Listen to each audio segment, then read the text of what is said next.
लोकसभा चुनाव 2024 बिल्कुल पास आ चुका है। 19 अप्रैल को पहले फेज में वोटिंग होनी है। आपको बता दें कि 2024 के लोकसभा चुनाव 7 फेज में कंडक्ट कराए जा रहे हैं। पहला फेज 19 अप्रैल को कंडक्ट होगा, जिसमें 21 राज्यों और यूनियन टेरिटरीज को मिलाकर 102 सीटों पर वोट डाले जाएंगे। तो जो फर्स्ट फेज का चुनाव होता है काफ़ी इंपॉर्टेंट होता है। अगर आपने क्रिकेट देखा है तो अगर ओपनिंग अच्छी होती है तो ही पूरा मैच जो है वो सधा हुआ रहता है। अगर ओपनिंग खराब हो जाए तो पूरे मैच में डिमोरलाइज हो जाते हैं सभी लोग। तो अगर ये फर्स्ट फेज का चुनाव जो है वो सुचारू रूप से कंडक्ट हो जाता है तो माना जाएगा कि पूरे चुनाव में जो चैलेंजेस हैं बहुत ज़्यादा देखने को नहीं मिलेंगे। अगर 2019 के लोकसभा चुनाव से इसको कंपेयर किया जाए तो 2019 के लोकसभा इलेक्शन में फर्स्ट फेज में जो इलेक्शन हुए थे उसमें 20 राज्यों और यूनियन टेरिटरीज को मिला के 91 सीटों 91 सीटों पर इलेक्शन कंटेस्ट कराए गए थे, जिनमें 14 करोड़ लोगों ने एक साथ वोट दिए थे। और वोटिंग परसेंटेज की बात करें तो सबसे ज़्यादा जो वोटिंग परसेंटेज था 81.80%, वो था त्रिपुरा का। और राजनीति का गढ़ माने जाने वाले यूपी और बिहार में कम परसेंटेज रहे थे। अगर यूपी की बात करें तो 63.69% था और बिहार का सबसे कम वोटिंग परसेंटेज था 50%। तो इस बार के जैसे कि हमारे चीफ इलेक्शन ऑफिसर ने ये भी कहा है कि चीफ इलेक्शन कमिश्नर ने कि इस बार वोटिंग परसेंटेज जो हैं वो बढ़ रहे हैं और वोटर्स जो हैं उनकी संख्या बढ़ती जा रही है। तो देखना होगा कि फर्स्ट फेज़ में कितने परसेंट वोट डलते हैं और फर्स्ट फेज़ के इलेक्शन किस तरीके से कंडक्ट होंगे, क्या सुचारू रूप से हो पाएंगे और क्या स्ट्रैटेजी बना रही हैं पॉलिटिकल पार्टीज़ फर्स्ट फेज़ के इलेक्शन के लिए, ये जानने के लिए आज हमारे साथ स्टूडियो में मौजूद हैं आदित्य प्रकाश जी। तो आदित्य जी, फर्स्ट फेज़ के इलेक्शन जो 19 अप्रैल को होने हैं वो पॉलिटिकल पार्टीज के लिए कितने ज़्यादा इम्पोर्टेंट हैं? देखिए, जैसा कि आपने पहले ही बताया कि किसी क्रिकेट मैच में जो एक अहमियत होती है ओपनर बैट्समैन की, वैसे ही ये फर्स्ट फेज़ का इलेक्शन होता है किसी पॉलिटिकल पार्टी के लिए जी। क्योंकि जैसे जो पहला फेज़ होता है ना, उस पर एक मोमेंटम जो क्रिएट होता है, उस मोमेंटम को बनाए रखना और उस मोमेंटम के हिसाब से ही बाकी जो सेकेंड और थर्ड फेज़ के जो चुनाव होते हैं उसमें उसका बड़ा इम्पैक्ट होता है जी। तो पहला फेज़ जो है उसको आप लगातार देख रहे हैं कि जितनी भी राजनीतिक पार्टियां हैं वो लगातार कैंपेनिंग में अपना पूरा टाइम दे रही है, उसके लिए एक अलग से रणनीतियाँ बना रही है और आप देख सकते हैं कि जो सियासी सरगर्मियां हैं वो भी ज़ोरों पे है। तो ये है। और बाकी एक जो बहुत ही इम्पोर्टेंट बात है इस फर्स्ट फेज़ के चुनाव में कि टोटल 102 सीटों पे इलेक्शन होने वाले। तो उसमें क्या है कि तमिलनाडु में जो 39 सीट्स हैं वो सारे ही के सारे एक साथ ही उस पर वोटिंग होने हैं और ये अपने आप में एक बहुत ही बड़ी बात है क्योंकि 39 सीट्स एक बहुत ही मायने रखता है किसी भी मतलब अगर पॉलिटिकल पार्टी की अगर बात करें तो भारतीय जनता पार्टी की तरफ से आप देख रहे हैं कि AIADMK से अलग होके वो इंडिपेंडेंटली और कंटेस्ट कर रहे हैं। एक दो छोटी पार्टियों के साथ उन्होंने समझौता भी किया है और मैदान में आए हैं। और दूसरी तरफ DMK है जिनका स्टार्टिंग से ही द्रविड़ आइडेंटिटी को लेके राजनीति रही है और तमिल लिंग्विस्टिक आइडेंटिटी को उन्होंने हमेशा ही प्रमोट किया है जी। तो वो एक वहाँ का जो है काफ़ी दिलचस्प होने वाला है। हालांकि राजनीतिक बयानबाजियाँ हो ही रही हैं और BJP ने भी अपना सारा दाव जो है अन्नामलई पे खेला है जी।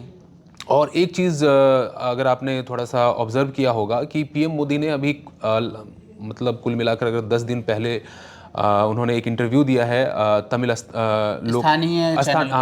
स्थानीय तमिल मीडिया में।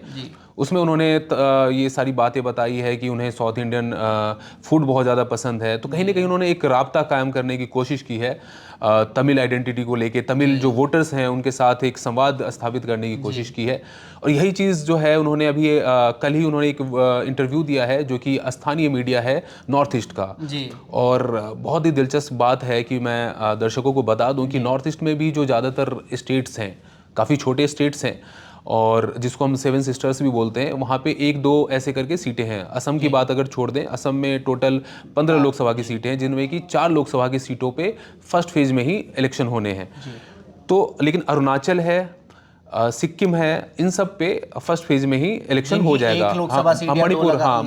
मणिपुर है, जैसे मिजोरम है। तो PM मोदी ने जो इंटरव्यू दिया है उसमें एक बात कही है कि अरुणाचल प्रदेश को लेकर बहुत ही बड़ी बात कही है कि अरुणाचल प्रदेश जो है कल भी हमारा हिस्सा था, आज भी हमारा हिस्सा है और कल भी रहेगा। जी। तो ये एक मैसेजिंग है, एक राजनीतिक की हम जो है ये बताना चाह रहे हैं कि नॉर्थ ईस्ट को हम कितना अहमियत देते हैं।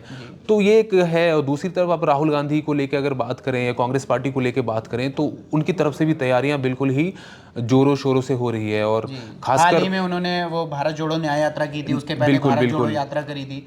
लगातार उनकी यात्राएं रही और नॉर्थ ईस्ट पे उनका एक अच्छा खासा फोकस भी रहा है, क्योंकि एक नॉर्थ ईस्ट में एक बहुत ही बड़ी पॉलिटिकल पार्टी है कांग्रेस पार्टी। तो मुझे लगता है नॉर्थ ईस्ट हो या साउथ इंडिया हो, मतलब खासकर तमिलनाडु की बात की जाए तो काफ़ी दिलचस्प मुकाबला देखने को मिलने वाला है हमें। जी, जैसा कि हमने ये तो बात करी कि हमें क्या इम्पैक्ट देखने को मिलेगा। अगर 2019 की बात करें तो फर्स्ट फेज़ का इलेक्शन जब कंडक्ट कराया गया था तो उस दौरान काफ़ी सारी हिंसा, झगड़े और ईवीएम ख़राब हो गई, और अगर देखा जाए तो नक्सलाइट अटैक्स, इन सब की भी काफ़ी सारी खबरें सामने आई थी। साथ ही जो हमारी टीडीपी वर्सेस वाईआरएस कांग्रेस था उसमें झड़प हो गई थी, और इन दोनों पार्टियों की झड़प के चलते 2 लोगों की मौत हो गई थी। क्या आपको ऐसे समीकरण बनते हुए दिख रहे हैं कि इस बार भी ऐसा कुछ हो सकता है? देखिए, पहली बात तो हम ये कतई नहीं चाहेंगे कि ऐसा कुछ हो। जी। हम चाहेंगे कि चुनाव जो है वो शांतिपूर्ण तरीके से हो जाए। जी। बाकी जो वाईएसआर कांग्रेस और टीडीपी के जो कार्यकर्ताओं के बीच में जो झड़प हुई थी और उसमें 2 लोगों की मौत भी हुई थी, दरअसल जो दक्षिण भारत की जो राजनीति है वहाँ पे जो पॉलिटिशियन का जो एक कद होता है वो लार्जर देन लाइफ वाला हिसाब किताब है। वहाँ पे लोग देवता के समान समझते हैं अपने नेताओं को, बहुत बड़े फॉलोअर्स होते हैं उसके। तो वो एक चीज़ है। हालांकि इस बार इलेक्शन कमीशन भी बहुत ज़्यादा सख्त है कि इस तरह की घटनाएं ना हो। और पॉलिटिकल पार्टीज़ में भी एक बात आई है कि इस तरह के जो झड़पें होते हैं, तो मतलब झड़पें होती हैं तो गलत मैसेजिंग जाता है। तो वो भी पॉलिटिकल पार्टीज़ भी चाहती हैं कि शांतिपूर्ण तरीके से ही बाकी जो मुद्दे हैं, जैसे अगर आंध्रा के जो मुद्दे हैं या फिर कर्नाटका के जो ज्वलंत मुद्दे हैं उस पर इलेक्शन हो। और दूसरी बात जो आपने नक्सलाइट अटैक को लेके कहा है कि तो उसको लेके देखिए, इलेक्शन कमीशन दिन ब दिन जो है ना काफ़ी ताकतवर भी हो रही है और काफ़ी मजबूत भी हुई है। क्योंकि सूचनाओं को लेके अगर बात की जाए, लगातार इलेक्शन कमीशन की तरफ से कैंपेनिंग होती है कि आप जो है लोकतंत्र है इसमें पार्टिसिपेट कीजिए, आपकी जो भी मांगे हैं आप लोकतंत्र में आइए और इलेक्शन लड़िए। आपको लग रहा है कि हम सेल्फ रूल चाहते हैं तो स्थानीय स्तर पे आप बहुत कुछ कर सकते हैं वहाँ पे। तो लोगों में ये कॉन्फिडेंस भी आया है। लोग अब जो एक नक्सल बाड़ी वाला जो मूवमेंट था उससे अलग हटके अब लोकतंत्र का रास्ता इख्तियार कर रहे हैं। तो ये भी एक बात है। और जो आपने बात कही ईवीएम की खराबी को लेके, तो अभी हाल ही में मेरी एक बात हुई थी, बेल के इंजीनियर हैं उनसे मैंने बात की थी। मैंने कहा था कि क्या एक जो बात उठती है कि ईवीएम जो है हैक किया जा सकता है, आपको क्या लगता है? तो उन्होंने बहुत ही दिलचस्प बात कही। पहले तो हंसने लगे, उन्होंने कहा कि ऐसा कुछ नहीं है और ये राजनीतिक मतलब पॉलिटिकल पार्टीज का एक मतलब शिगुफा है, मतलब कि हम हार गए तो ये एक बहाना है। और ये कोई एक पार्टी का नहीं है। अगर आपको याद हो कि 2009 का जो लोकसभा का चुनाव हुआ था तब भारतीय जनता पार्टी की तरफ से भी ईवीएम पे सवाल उठाए गए थे। अभी कांग्रेस पार्टी की तरफ से उठाया जा रहा है। मतलब जो पार्टी हार जाती है वो सामने वाली वो पार्टी बिल्कुल पर बिल्कुल क्वेश्चन खड़ा कर देती है कि बाकी देखिए, मशीन है, मशीन में गड़बड़ियां हो सकती है। मशीन कहीं मान लीजिए कि बैटरी खराब हो गई, कहीं कुछ इश्यू आ गया।